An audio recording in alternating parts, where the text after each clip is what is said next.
উল্টো রথের দিন সন্ধ্যেবেলা হঠাৎ করে ভাবলাম যে যাই, এবার রথটা কিন্তু দেখতেই হবে, কারণ সোজা রথে অনেক প্ল্যান করেও লাস্ট পর্যন্ত আর আসা হয়নি। তাই একা একা বাড়ি থেকে বেরিয়ে র্যাপিডো ধরে চলে আসলাম আমাদের বেলগ্রার রথতলায়। এখানে কিন্তু প্রত্যেক বছর অনেক বড় বড় রথ হয়, আর একটা না দুটো না, টোটাল 3টে রথ হয়। মানে জগন্নাথ দেব, বলরাম দেব আর সুভদ্রা দেবী তিনজনের জন্য আলাদা আলাদা 3টে রথ। ওই দেখো আসছে। আর এখানে কিন্তু প্রচুর প্রচুর ভিড় হয়। সোজা রথে তো অনেক প্ল্যান করেছিলাম যে আসবো, কিন্তু শেষ পর্যন্ত আসা হয়নি। তাই ভাবলাম যে আজকে একটু যাই আর তোমাদের সাথে একটু শেয়ার করি। আমাদের এখানে রথগুলো দেখো কত বড় বড়।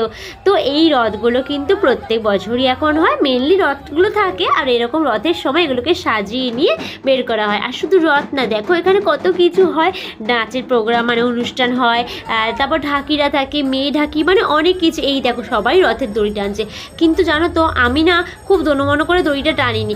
একে তো এখানে আমি একা এসেছিলাম, জুতো রেখে দড়ি টানতে গেলে জুতো আর থাকবে না, আর দ্বিতীয় কথা সোজা রথে দড়ি টানিনি। তাই ভাবলাম উল্টো রথে কি আদৌ দড়িটা টানা যায়, আমি এটা জানতাম না বলে আর দড়ি টানিনি, শুধু দড়িটা ধরে নমস্কার করেছিলাম।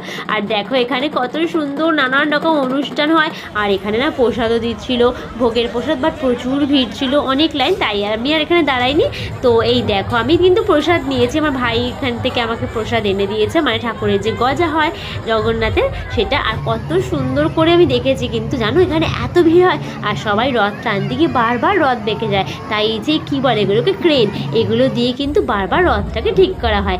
চলো চলো তোমাদের কিন্তু জগন্নাথ দেবকেও দেখাবো। প্রত্যেকটা রথের কিন্তু আমি আলাদা আলাদা করে ভিডিও করেছি, একটা সবুজ, একটা হলুদ আর একটা কালো। এই দেখো এই রথটা কিন্তু হলুদ, আর এই যে ভেতরে জগন্নাথ দেব, এত সুন্দর করে ঠাকুরের দর্শন পেয়েছি, তাই তোমাদের জন্য একটু ভিডিও করে এনেছি। দেখতেই পাচ্ছ কত সামনে থেকে আমি একদম গিয়ে ভিড়ের মধ্যে একা একা গিয়ে দেখে এসেছি। একসাথে আসলে একটা প্রবলেম হয়, কি কোথায় গেল এই ভিড়ের মধ্যে খুঁজে পাওয়া, বাট একা আসলে না, নিজের মতো নিজে ঘোরো, খোঁজো, দেখো, ভিডিও করো। আর প্রচণ্ড একটা ভিড়। আর এখানে রাস্তা কিন্তু অনেক চওড়া, বাট লোকও সেরকম হয়। তো রথ দেখা কমপ্লিট করে ভেবেছিলাম একটু মেলায় যাব, কিন্তু প্রায় 10টা বেজে গেছিলো, আর তাই মেলায় যাওয়া হয়নি। মেলাটা 8 তারিখ অবধি আজ, যদি পারি একদিন গিয়ে ঘুরে আসবো, তারপরে আবার র্যাপিডো ধরে চলে গেলাম বাড়িতে। তোমাদের ভিডিওটা কীরকম লাগলো জানিও কিন্তু। আর রথে কারা কারা পাঁপড় ভাজা খেয়েছো অবশ্যই কমেন্টস করে জানিও।